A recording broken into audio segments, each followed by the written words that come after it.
हिंदी कक्षा 7 पाठ 2 दादी माँ। प्रस्तुत कहानी दादी माँ शिव प्रसाद सिंह द्वारा रचित कहानी है। यह एक गांव का झाग भरे जलाशयों में कूदना और खान पान रहन सहन के विषय में यह कहानी हमें बताती है।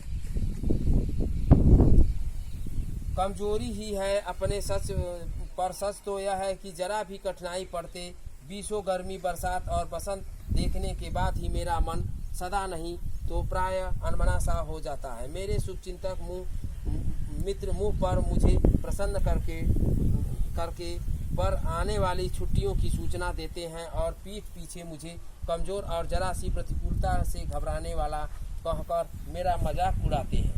मैं सोचता हूँ कि अच्छा अब कभी उन बातों को नहीं सोचूंगा। ठीक है, जाने दो, सोचने से होता ही क्या है। पर बरबस मेरी आंखों के सामने शरद की शीत किरणें समान स्वच्छ शीतल किसी भी धुंधली छाया नाच उठती है। मुझे लगता है कि जैसे क्वार के दिन आ गए हैं। मेरे गांव के चारों ओर पानी हिलोड़े मार रहा है। दूर के सिवान में से बहकर आए हुए दूब, मोथा, साई और अधगुली घासें, घेउर और बनप्याज की जड़ें, नाना प्रकार की बरसाती घासों की बीज सूरज की गर्मी से खौलते हुए पानी में सड़कर एक विचित्र सा गंध दे रहे हैं। रास्ते में कीचड़ सूख गया है और गांव के लड़के किनारे पर झाग भरे जलाशयों में धमाके से कूद रहे हैं। अपने अपने मौसम की अपनी अपनी बातें होती हैं। आषाढ़ में लेखक कहता है कि आषाढ़ में अगर आम और जामुन न मिले चिंता नहीं, अगहन में चिवड़ा और गुड़ न मिले दुख नहीं, चैत के दिनों में लाई और गुड़ की पट्टी न मिले अफसोस नहीं, पर क्वार के दिनों में गंधपूर्ण झाग भरे जलाशयों में कूदना न हो तो बड़ा बुरा मालूम होता है। मैं भीतर उड़क रहा था, मतलब कि सोच रहा था और दुख व्यक्त कर रहा था कि एक दिन तो ही कूद सका था, नहा धोकर बीमार हो गए।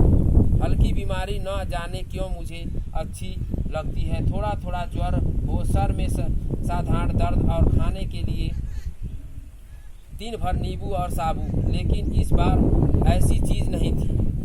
ज्वर तो चढ़ता ही गया और रजाई पर रजाई और उतरता ही नहीं गया। 12 बजे के बाद दिन में मैं चादर लपेटे सोया था। दादी माँ आई, शायद नहा कर आई थी उसी झाग वाले जल में।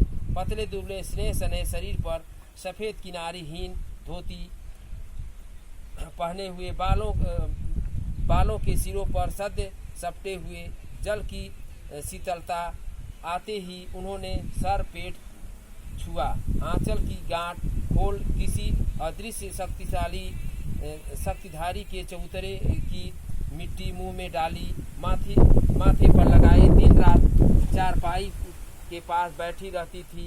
कभी पंखा झलती तो कभी जलते हुए हाथ पैर कपड़े से सहलाती, सर पे दालचीनी का लेप लगाती, 20 बार छूती थी और उसे पीपल की छाल से छौंका दिया कि नहीं, खिचड़ी में मूंग की दाल एकदम मिल गई कि नहीं, कोई बीमार के घर के सीधे बाहर से आकर तो नहीं चला गया, आदि लाखों प्रश्न पूछ कर घरवालों को परेशान कर देती थी। दादी माँ गंवई गांव की 50 किस्म की दवाओं के नाम याद थे।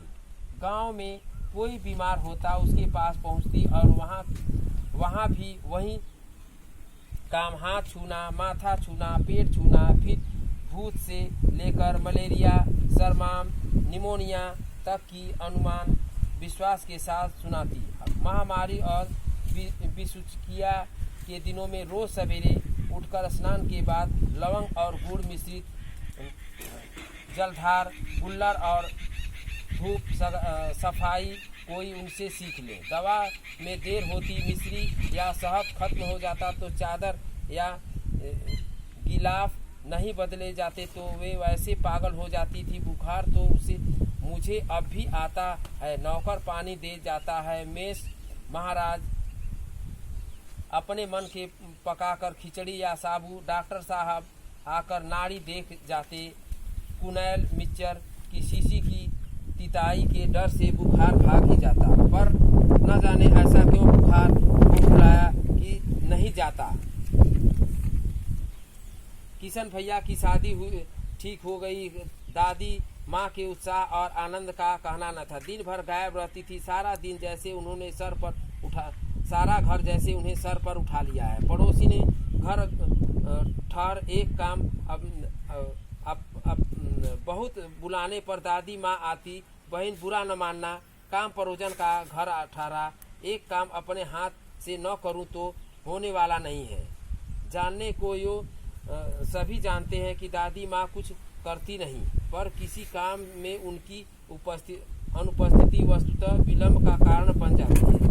उन्हीं दिनों की बात है कि एक दिन दोपहर को मैं घर लौटा। बाहरी किस निकसार में दादी माँ किसी पर बिगड़ रही थी। देखा पास के कोने में दुबकी रामी की चाची खड़ी थी। सो न होगा धन्नो रुपए मैं सूद के आज दे दे। तेरी आँख में तो शर्म नहीं है, मांगने के समय कैसी आई है। पैरों पर नाक रगड़ती फिरी।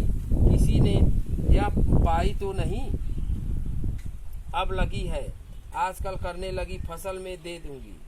अगले आजकल करने फसल में दे दूंगी, फसल में दे दूंगी।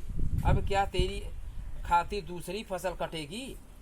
दूंगी मालकिन। रामी की चाची रोती हुई दोनों हाथों में आंचल पकड़ के दादी माँ के पैरों की ओर झुक गई। बिटिया की शादी है, आप न दया करेंगी तो बेचारी का निस्सार कैसे होगा। हट हट, अभी नहा के आ रही हूँ। दादी माँ पीछे हट गई। जाने दो दादी, मैंने इस अप्रिय प्रसंग को हटाने की गरज से कहा। बेचारी गरीब है, दे देगी कभी। चल चल चला है समझाने। मैं चुपके से आंगन में की ओर चला गया और कई दिन बीत गए। मैं इस प्रसंग को एकदम भूल सा ही गया। एक दिन रास्ते में रामी की चाची मिली। वह दादी को पूतो फलो दूधो नहाओ का आशीर्वाद दे रही थी। मैंने पूछा, क्या बात है धन्नो चाची? तो उसने विह्वल होकर उरीन हो गई। बेटा, भगवान भला करे हमारी मालकिन का, कल ही आई थी, पीछे का सभी रुपया छोड़ दिया, ऊपर से 10 रुपए का नोट देकर बोली, देखना धन्नो, जैसी तेरी बेटी वैसी मेरी। 10-5 रुपए के लिए हंसाई न हो। देवता है देवता, भगवान देवता। उस रोज तो बहुत डांट रही थी। मैंने पूछा, वह तो बड़े लोगों का काम ही है बाबू, रुपया देकर डांटे भी न तो लाभ क्या। मैं मन ही मन इस तर्क पर हंसता हुआ आगे बढ़ चला। और किशन के विवाह के दिनों में की बात है। विवाह के 4-5 रोज पहले से ही औरतें रात भर गीत गाती थी। विवाह मुझे भी पास ही की चारपाई पर चादर चढ़ाकर दादी माँ ने चुपके से सुला दिया। बड़ी हंसी आ रही थी। सोचा कहीं जोर से हंस दूं तो भेद खुल जाएगा, निकाल बाहर किया जाऊंगा। पर भाभी की बात पर हंसी रुक न सकी और भंडाफोड़ हो गया। देबू की माँ ने चादर खींच ली। कहो दादी, यह कौन बच्चा सोया है? बेचारा रोता है, शायद दूध तो पिला दूं। हाथापाई शुरू हुई। दादी माँ बिगड़ गई। लड़के से क्या लगती हो? सुबह रास्ते में देबू की माँ, कल वाला बच्चा।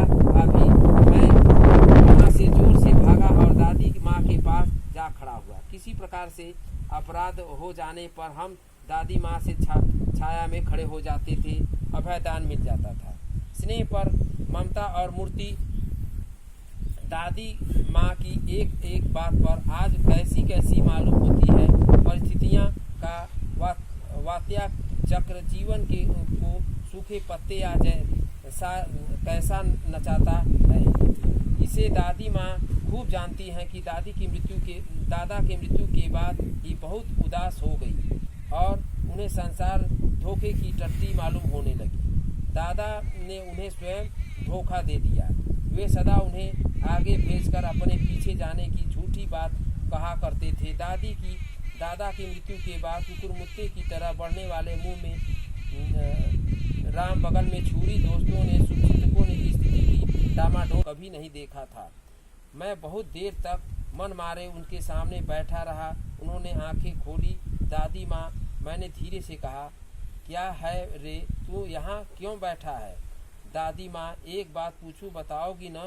मैंने उनकी स्नेहपूर्ण आंखों की ओर देखा और कहा, पूछ। तुम रोती थी? दादी माँ मुस्कुराई, पागल, तूने अभी खाना भी नहीं खाया न? चल चल, धोती तो बदल लूं। दादी माँ, मैंने कहा, मुझसे सर्दी गर्मी नहीं लगती बेटा। वे मुझे खींचती रसोई में ले गई और सुबह मैंने देखा चारपाई पर बैठे पिताजी और किशन भैया मन मारे कुछ सोच रहे थे। दूसरा चारा ही क्या है? बाबू बोले, रुपया कोई देता नहीं, कितने के तो अभी पिछले भी बाकी हैं। वे रोने रोने से हो गए। रोता क्यों है रे? दादी माँ ने उसका माथा सहलाते हुए कहा, मैं तो अभी हूँ। उन्होंने संदूक खोलकर एक चमकती सी चीज निकाली। तेरे दादा की यह कंगन मुझे इसी दिन के लिए पहनाया था। उनका गला भर आया। मैंने इसे पहना नहीं, इसे सहेज कर रखती थी। इसे वंश की निशानी है, इस वंश की निशानी है। उन्होंने आंसू पोंछकर कहा, पुराने लोग आगा पीछा सोचकर ही लेते थे बेटा। सचमुच मुझे दादी माँ श्राप भ्रष्ट देवी सी लगी। धुंधली छाया विलीन हो गई। मैंने देखा दिन काफी चढ़ आया और पास के लंबे खजूर के पेड़ के उड़कर एक कौवा अपनी घिनौनी काली पंखे फैलाकर मेरे खिड़की पर बैठ गया। हाथ में अब भी किशन भैया का पत्र कांप रहा है। काली चींटियां सी कतारें धूमिल हो रही थी। आंखों पर विश्वास नहीं होता। मन बार बार अपने को पूछ बैठता है, क्या सचमुच दादी माँ नहीं रही?